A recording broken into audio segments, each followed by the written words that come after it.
तर आता एक मोठी बातमी आहे. दोन्ही राष्ट्रवादीचं 14 फेब्रुवारीला विलिनीकरण होईल अशी चर्चा होती. असं मोठं विधान आमदार अमोल मिटकरींनी केलंय. अजित पवारांची इच्छा पूर्णत्वास जावी अशी भावना असल्याचं सुद्धा मिटकरींनी बोलून दाखवलंय. झी 24 तासच्या टू द पॉइंट या विशेष मुलाखतीत त्यांनी हे विधान केलेलं आहे. तुमची काय इच्छा आहे? अमोल मिटकरींची काय इच्छा व्यक्तिगत? अमोल मिटकरींची इच्छा असा आहे की अजितदादांची जी इच्छा होती ती इच्छा पूर्णत्वास जावी. काय इच्छा होती अजित जी पवारांची? आता अजितदादांनी त्यांच्या विश्वासू लोकांना सांगितलं होतं. काय सांगितलं? तुम्ही पण विश्वास होतात? नाही, मी तितका विश्वासू नसेल.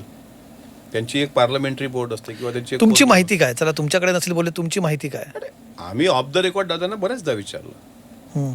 महाराष्ट्राच्या जनतेचं असं मत आहे, तर ते काय म्हणलं, आपण प्रसंगानुरूप बघू, पुढे तर आपण देऊच, तुम्हाला काहीतरी गुड न्यूज देऊच, असं दादा बोलायचे. असं वाटायचं की बाबा एकत्रीकरण झालं, एकत्र आपण असलो तर चांगलं वाटेल. तुम्ही जो वारंवार आरोप करताय, तुमचे जे म्हणणं आहे, जे तुम्ही कार्यक्रमात सुरुवातीला म्हणालात, घातपात वाटतोय, त्याच काळात जवळपास घडणारी कुठली मोठी राजकीय घटना जर कुठली असेल तर ती विलिनीकरणाची होती. अनेक जण त्याचाही संबंध जोडतात. अमोल मिटकरींनी असंच वाटतं का या दोन घटनांचा संबंध 14 आहे? फेब्रुवारीला विलिनीकरण होईल अशी चर्चा महाराष्ट्रामध्ये होती, असा सूर होता. दादा एकटेच अनेक बैठकांमध्ये होते की नाही? तर तुमची काय माहिती वाटतं त्याच्याबद्दल? नाही, मला हे माहीत होतं की साधारणपणे दादा जो निर्णय घेतील तो पक्षहिताचा असेल आणि पक्षवाढीसाठी असेल. त्यामुळे 14 फेब्रुवारीला काहीतरी घडामोड होईल असं माझ्या पण कानावर आलं होतं की 14 फेब्रुवारीला एक निर्णय होईल चांगला.